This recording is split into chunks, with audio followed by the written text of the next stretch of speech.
Hello and welcome to बिटनिंग। साथ में मिलकर शुरू करते हैं जिंदगी की दूसरी इनिंग। यूएस के अंदर हम ये देख रहे हैं कि क्रिप्टो के अगेंस्ट है। इस टाइम यूएस के अंदर क्रैकडाउन है, चाहे वो डीफाई हो, क्रिप्टो को जो बैंक सर्विस प्रोवाइड करते थे उन्हें बंद कर दिया।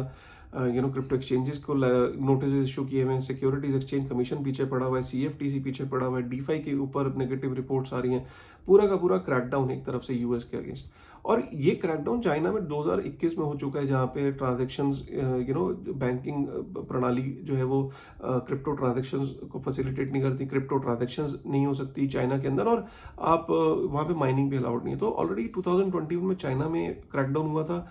उसके बाद ये यूएस में हम अब क्रैकडाउन देख रहे हैं। अब इन सबके बीच में हांगकांग एक बहुत अलग ही काम चल रहा है। हांगकांग के अंदर क्रिप्टो इकोसिस्टम फ्लरिश कर रहा है। वहाँ की जो एडमिनिस्ट्रेशन है, राइट, हांगकांग के अंदर वहाँ पे बैंकिंग सर्विसेज दे रही है। आज जो सबसे बड़ी खबर ये आ रही है कि जो वहाँ का सबसे बड़ा डिजिटल बैंक है वो बैंकिंग सर्विसेज दे रहा है क्रिप्टो कंपनीज को, क्रिप्टो एक्सचेंजेस को। वहाँ पे फियाट ऑन रैम्प और ऑफ रैम्प भी हो रहा है। मतलब चाहे वो हांगकांग डॉलर हो, चाहे वो यूएस डॉलर हो, उनके थ्रू भी आप वहाँ पे आप डिपॉजिट कर सकते हो क्रिप्टो कंपनीज में, क्रिप्टो एक्सचेंजेस में। क्रिप्टो को बाय सेल कर सकते हो और क्रिप्टो कंपनीज के अकाउंट भी वो फैसिलिटेट कर रहा है। ये बहुत बड़ी खबर है, क्योंकि हांगकांग का सबसे बड़ा वर्चुअल डिजिटल बैंक जो है अगर सर्विसेज दे रहा है, तो हांगकांग का एक एक पर्सपेक्टिव देख रहे हो आप कि ओपननेस देख रहे हैं क्रिप्टो के प्रति। अब हांगकांग बेसिकली क्या है कि देखो, हांगकांग 1997 में ब्रिटिशर्स ने चाइना को दिया था कि भाई ठीक है, ये तुम संभालो हांगकांग। हांगकांग को चाइना ने लेते वक्त हांगकांग को ये कमिटमेंट करी कि ठीक है, मैं 50 ईयर्स की एक इनको ऑटोनॉमी दे रहा हूँ कि अपनी कैपिटल मार्केट्स को खुद रन करें, कोई दिक्कत नहीं, अपनी इकोनॉमी को खुद चलाएं। वो बात अलग है कि उनकी इंटरफेरेंस बीच में रहती है और सब चीज़ें हैं, उनका डायरेक्ट इंटरफेरेंस भी रहती है कि जब वो करने पे आ जाए। लेकिन ऑल एंड ऑल वहाँ पे जो फाइनेंशियल ऑटोनॉमी कैपिटल मार्केट्स को रन करने की हांगकांग को मिली हुई है। अब हांगकांग के अंदर क्या हो रहा है कि वो जो क्रिप्टो इकोसिस्टम जो वहाँ जो अलाउ कर रहे हैं, ये लोगों का ये मानना है कि बिना चाइना की सहमति के नहीं हो सकता। ऐसा हो ही नहीं सकता कि चाइना इसमें इंटरफेयर न करे, या चाइना की जो स्टेट बैक्ड कंपनीज हैं, जो चाइना ओन्ड कंपनीज हैं, वो भी क्रिप्टो इकोसिस्टम में इन्वेस्ट कर रही हैं। और वो वहाँ पे चाइना के थ्रू कर रही है, क्योंकि हांगकांग के थ्रू कर रही है, क्योंकि चाइना में तो वो अलाउड नहीं है। अब जो क्रिप्टो इकोसिस्टम जब चाइना में अलाउड नहीं है, तो जो चाइनीज कंपनीज हैं वो हांगकांग के थ्रू उसमें दे आर पार्टिसिपेटिंग। और ये जो इकोसिस्टम हांगकांग के अंदर फ्लरिश कर रहा है, ये कहीं ना कहीं इसकी दो तीन वजहें हैं। देखिए, चाइना के अंदर भी एक पैनल जो है वो दिसंबर 2022 में फॉर्म किया गया था। उसने 2022 में रिकमेंडेशन दी थी कि जो हमने जो बैन कर रखा है चाइना ने पूरे क्रिप्टो इकोसिस्टम को, इसको एक बारी फिर से इसको देखे, इसको ओपन करे, और इसको एक नए पर्सपेक्टिव से देखे। तो मतलब उस कमेटी ने रिकमेंड किया था कि आउटराइट बैन करने से कोई चीज़ हासिल नहीं होगी। क्या इसको ऐसे तो नहीं देखा जा सकता कि चाइना बड़े लेवल पे ओपन करने से पहले, अपने यहाँ पे बड़े लेवल पे मार्केट को ओपन करने से पहले या क्रिप्टो को अलाउ करने से पहले, वो इसको एक एक्सपेरिमेंटल मोड में देखना चाहता है कि हांगकांग में क्या होता है। या वो ऐसे भी कर सकता है कि खुद अपने यहाँ पे लोगों को इसमें रोक रहा है चाइना, और जो उसकी कंपनीज हैं जो क्रिप्टो इकोसिस्टम से जो बेनिफिट्स हैं, उसको बेनिफिट्स को हार्नेस करने के लिए वो हांगकांग के थ्रू वो कर रहा है।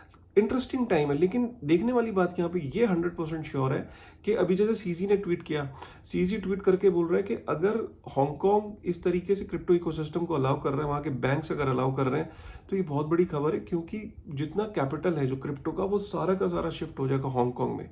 और यूएस का जितना भी टैलेंट है, चाहे कैपिटल है, चाहे और चाहे एक इंटेलेक्चुअल कैपिटल होता है, एक फाइनेंशियल कैपिटल होता है, वो सारा का सारा हांगकांग शिफ्ट हो जाएगा। और हमने देखा कि जिस जगह पे वो शिफ्ट हो जाता है, वो इकोसिस्टम जब जहाँ पे फ्लरिश होने लगता है, तो ऑब्वियसली वहाँ की इकोनॉमी में, वहाँ पे जॉब सिनेरियो, वहाँ पे हर चीज़ में वो कंट्रीब्यूट करता है। तो सीजी का भी ये कहना है कि स्टेबल कॉइन्स की जो मार्केट इतनी बड़ी है, अगर ये यूएस में बैन होता है, तो सारा का सारा स्टेबल कॉइन जो इशू करने का जो इकोसिस्टम है, वो सारा हांगकांग में शिफ्ट हो जाएगा। तो ये एक बहुत बड़ा बूस्ट होगा हांगकांग की इकोनॉमी के लिए भी। तो देखने वाली बात है। मतलब ये इंटरेस्टिंग है कि इसको ये नहीं कहा जा सकता कि चाइना इज 100% ओके, बिकॉज उसने अपने यहाँ पे इसको अलाउ नहीं किया। लेकिन हांगकांग के अंदर क्योंकि उसकी डायरेक्ट एक इंटरफेरेंस है, और तो कहीं ना कहीं इसको देखा जा रहा है कि चाइना की सहमति है, चाइना का कहीं ना कहीं ग्रीन सिग्नल है, तभी वहाँ पे ये हो रहा है। अच्छा, ये इंपॉर्टेंट क्यों है आपको ये समझना। देखो, एक चीज को आप समझो कि पूरे इकोसिस्टम में अगर चाइना के अगर इकोनॉमी अगर इसको अलाउ करती है, तो चाइनीज बैक अगर कंपनी जैसे इसमें पार्टिसिपेट कर रही है, तो चाइना का कैपिटल अगर क्रिप्टो में आता है तो वो ऑलरेडी जो क्रिप्टो इकोसिस्टम में वो ऑब्वियसली एक बहुत बड़ा पंप आना है। क्योंकि समझिए, अगर चाइना की इकोसिस्टम को अलाउ नहीं किया गया, वो इसमें पार्टिसिपेट नहीं कर रहे हैं, तो अभी क्रिप्टो के अंदर अचानक कैपिटल आएगा, वो भी चाइना से, तो क्या होगा? अचानक आप देखोगे क्रिप्टो, और यही कारण भी है कि अगर आप देखो, जब से ये न्यूज़ हांगकांग की आने लगी है, और जो जो क्रिप्टो के अंदर जो एकदम ये जो पुश आया है, ये इसका कहीं ना कहीं ये भी रीजन बताया जा रहा है कि जो चाइना की इकोनॉमी और चाइना जो है वो ओपननेस दिखा रहा है क्रिप्टो के प्रति। ये एक बहुत बड़ी वजह भी बताई जा रही है। और एक और चीज़ आप समझिए कि जो एक क्रेडिट इम्पल्स इंडेक्स होता है, क्रेडिट इम्पल्स इंडेक्स चाइना का ये बता रहा है कि चाइना के अंदर अचानक बहुत ज़्यादा लिक्विडिटी बढ़ गई है। जिस तरीके से उन्होंने, जैसे यूएस के अंदर आप देख रहे हो कि रेट कट्स हो रहे हैं, लिक्विडिटी को स्क्वीज किया जा रहा है, चाइना ऑपोजिट चल रहा है। चाइना के अंदर ये देखा गया कि जो जीडीपी टू जो लेंडिंग की जो परसेंटेज है, वो 24% से 27% हो गई है। मतलब अराउंड 1.25 ट्रिलियन जो है वो मार्केट के अंदर उसने लिक्विडिटी इंजेक्ट की है। तो अगर लिक्विडिटी चाइना की बढ़ रही है, क्रेडिट इंपल्स इंडेक्स बता रहा है कि चाइना लिक्विडिटी को पंप कर रहा है मार्केट के अंदर, और इधर से वो क्रिप्टो को लेकर अगर थोड़ा सा ओपन हो रहा है, तो ऑल एंड ऑल ये क्रिप्टो के लिए बहुत पॉजिटिव न्यूज़ है, राइट। और जो पूरा इकोसिस्टम हम देख रहे थे कि जिसको यूएस के अंदर जो बार किया जा रहा है, यूएस के अंदर बैन किया जा रहा है, और यूएस के अंदर ऑन रैम्प और ऑफ रैम्प सर्विसेज नहीं मिल रही, वो पूरा इकोसिस्टम उठ के सारा हांगकांग में शिफ्ट हो जाएगा। तो ये खबर है, आने वाला समय बहुत इंटरेस्टिंग है।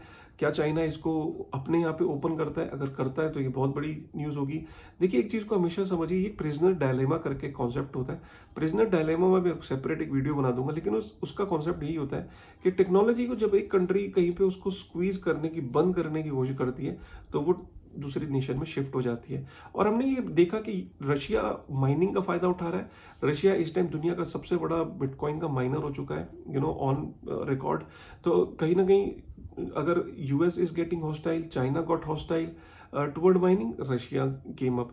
Similarly US is getting hostile toward crypto, banking प्रणाली को वहां रोक रहा है और सब चीजें कर रहा है। Hong Kong is will take benefit of it. So some or the other country will तो प्रॉपर तरीके से, जैसे कहते हैं, पूरा इकोसिस्टम को बैन करना ही करना, ये सारी चीजें इसलिए इम्पॉसिबल हो जाती हैं because if one major country decides to regulate it और टेक एडवांटेज ऑफ इट, तो वो सारा सारी चीजें, सारा एफर्ट यूएस का बेकार हो गया, राइट। आपको क्या लगता है कि आप बुलिश हो हांगकांग की इस न्यूज से लेके? हांगकांग जो कर रहा है, चाइना की ने जो ये पॉजिटिव साइंस शो कर रहे हैं, आपका क्या टेक है? कमेंट करके जरूर बताइएगा। और जाते जाते अगर ये पसंद आया वीडियो तो प्लीज़ लाइक करेगा और बेल आइकन को जरूर प्रेस करेगा, right. With this thought, thank you very much.